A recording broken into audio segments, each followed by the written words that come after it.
જય માતાજી મિત્રો, આપણે હેર માસ્કનું બેઝ તૈયાર કર્યું છે. હવે આપણે બનાવશું હેર માસ્ક.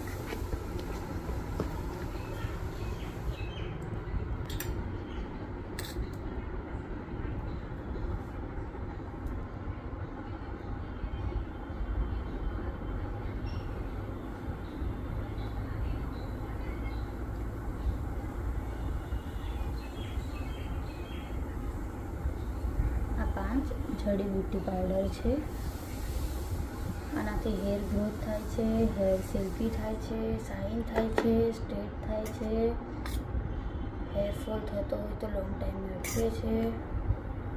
આ હેર માસ્ક 3 થી 6 મહિના યુઝ કરીએ તો બહુ સારું એવું રિઝલ્ટ આવે છે. આ છે આપણું પ્રોટીન હેર માસ્ક. બધા જ પ્રોટીન પૂરા પાડે છે આપણું હેર માસ્ક.